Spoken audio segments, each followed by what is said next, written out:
హల్లెలూయా హల్లెలూయా. ఈరోజు మన వాక్య భాగం ఏంటంటే లోకము విషయంలో క్రైస్తవులు ఎలా ఉండాలి. ఏంటండి లోకములో అంటే అన్యుల దగ్గర, ఈ లోకములో అన్యుల దగ్గర కానీ వేరే ఎవరి దగ్గర అయినా సరే లోకము విషయంలో క్రైస్తవులు ఎలా ఉండాలి. హల్లెలూయా హల్లెలూయా. దేవుడు మనందరితోనే మాట్లాడును గాక. ఈ వీడియో ఎంతమంది చూస్తున్నారో వాళ్ళందరితో కూడా దేవుడు మాట్లాడును గాక. హల్లెలూయా. అయితే ఫస్ట్గా మనం చూసుకుంటే లోకానికి వేరుగా ఉండాలంట. మనం ఎలా ఉండాలండి? క్రైస్తవులమైన మనము, దేవుడి బిడ్డలమైన మనము, దేవుడిలో ఉండే మనము, దేవుడితో సమానంగా ఉండే మనము, పరలోక రాజ్యానికి వారసులమైన మనము, పరలోక రాజ్యానికి పుత్రులమైన మనము ఎలా ఉండాలి అంటే లోకానికి పాపానికి దూరంగా, అంటే వేరుగా అన్న దూరంగా ఉన్న. వేరుగా అంటే ఒకలాగా ఉంటుంది, దూరంగా అంటే ఒకలాగా ఉంటుంది. వేరుగా అంటే వాళ్ళకి మనకి సంబంధం లేదు. దూరంగా అంటే వాళ్ళ నుంచి దూరంగా పారిపోవాలి.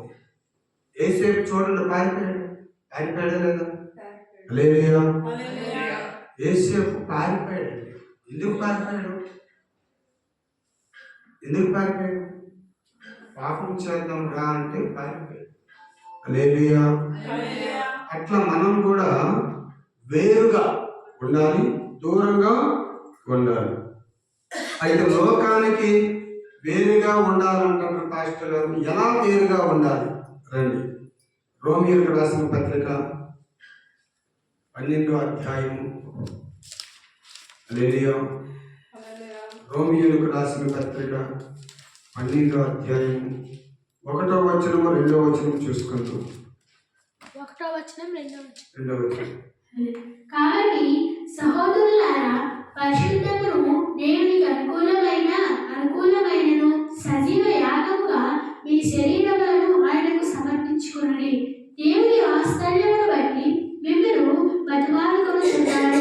ఇట్టి సేవ మీకు యుక్తమైనది. మీరు ఈ లోక మర్యాదను అనుసరింపగా ఉత్తమమును అనుకూలమును సంపూర్ణమైన దేవుని చిత్తమేదో పరీక్షించి తెలుసుకున్నట్లు మీ మనస్సు మరి నూతన వలన రూపాంతరం పొందుడి.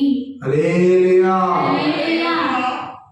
ఇక్కడ పౌలు గారు ఏం మాట్లాడుతున్నారు అంటే, హల్లెలూయా, రోమియోలకు రాసిన పత్రికలో ఇక్కడ మనతోని ఏం మాట్లాడుతున్నారు అంటే, కాబట్టి సహోదరులారా, ఏంటండి? కాబట్టి సహోదరులారా, పరిశుద్ధమును దేవునికి అనుకూలమైన సజీవ యాగముగా మీ శరీరమును ఆయనకి సమర్పించుకొనుడని దేవుని వాత్సల్యమును బట్టి మిమ్మును బతిమాలుకొనుచున్నాను. హల్లెలూయా. సజీవ యాగము అంటే మనం ఎలా ఉండాలండి? పరిశుద్ధమును దేవునికి అనుకూలమై సజీవ యాగం, మన శరీరమును ఆయనకి సమర్పించుకొనుడని దేవుని వాత్సల్యమును బట్టి మిమ్మల్ని బతిమాలుకొనుచున్నాను. ఇటు సేవ మీకు యుక్తమైనది. హల్లెలూయా. ఇటు సేవ మనకి ఎలాంటిదట?